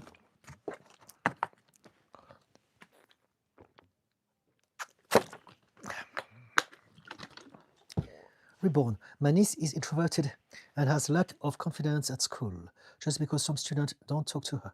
How to increase her confidence? Any suggestions? The reason why some students don't talk to her is the other around. It's not that the reason why they don't talk to her is because she doesn't have confidence to start with. People react to other people's energy. And so if we are a little bit different, if we are on the spectrum of something, then kids will actually feel it, and then they will distance themselves or they will bully them, as it happens for many of us, sadly. So really what we want to do is to realize that she's introverted not because of the kids. She's introverted because of her parents. She learned it from the parents. Or maybe because of she may have some conditions. Maybe she's on the autism spectrum or ADHD spectrum. If she's introverted, we want to find out the root cause of her introversion. And maybe she's not introverted. Do you reckon she may be neurodivergent, perhaps? Because that would explain it. Many of us are, and we don't realize this. I've experienced so many things as far as the situations are concerned at school. She wants to realize that the problem is not her. Otherwise, going to create shame. The problem is because of XYZ. So if you can find out what it is. But here's the thing, if she has learned that behavior from her parents, then it's going to be very difficult for her to change because she learned it from the people that she's seeing every day.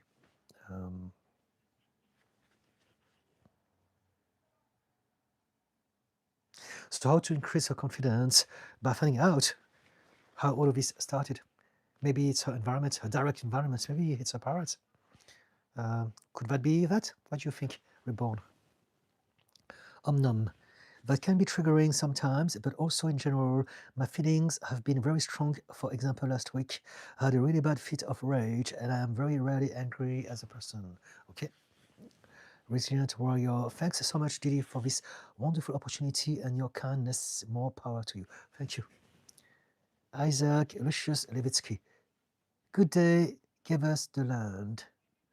I don't understand what you mean. Are you referring to Palestine? Israel is ours. All right, okay, I see. I'm going to block you then, because to me, this is very offensive. This is terrible. But I mean, probably you don't care. Maybe you're just a troll, or you're a robot, or you're someone that is paid by the Israeli government to propagate this sort of nonsense. And so I'm just going to report you and remove you. Okay? Promote terrorism. There you go. Which to me is literally it. Okay, let's forget about that guy.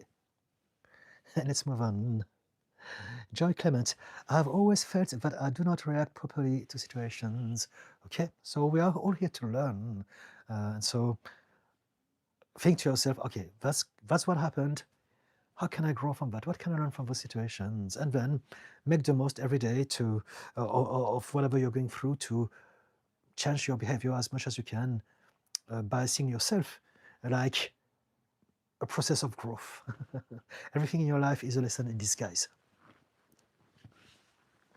Tina, thank you to you and everyone for sharing. It's good to know that you are not the only one feeling the way you do. Thank you, Tina. Reborn, a young person that has no friends. Where would you make friends outside school? What can my niece do to make friendship? You can be friend to her. How about that? Spend time with her, listen to her. The thing is that I believe that most people who are a little bit antisocial are so because of the way their brain function. And so if that's the case, the best thing to do is for them to hang out with people like them, right? But also, again, it depends on the behavior of the parents. There's so many factors to take into account. I think the only one thing that we can really do at this point in time is for you, Reborn. Spend time with your niece. How about that? That is something that would be quite effective. You may not have that much time to spend, but at least you can do this. And whenever you spend time with her, tell her how amazing she is, support her emotionally. Tell her that you are on her side, and that will already make a huge difference. Resilient Warrior, I love that you mentioned about catching ourselves about old self. Having self-awareness, thanks for sharing. I'm learning not to need to prove others that the old self has grown up better and move on. Yes, We have nothing to prove to anyone. Ghosty, hello everyone. Hello Ghosty. Sunny Salman, do you train clients to become an RTT therapist? No, I don't. I am an RTT therapist myself. If you want to learn how to become an RTT therapist, Marisa Peer, the founder of it, still does courses all the time and seminars. So go online, find out. Marisa Peer, P-E-E-R. She's the boss. She's my mentor. I've learned from her directly in 2017, and I couldn't recommend it more. If people want to make a difference in the world, it's a really, really powerful tool that she has developed and is teaching now to people.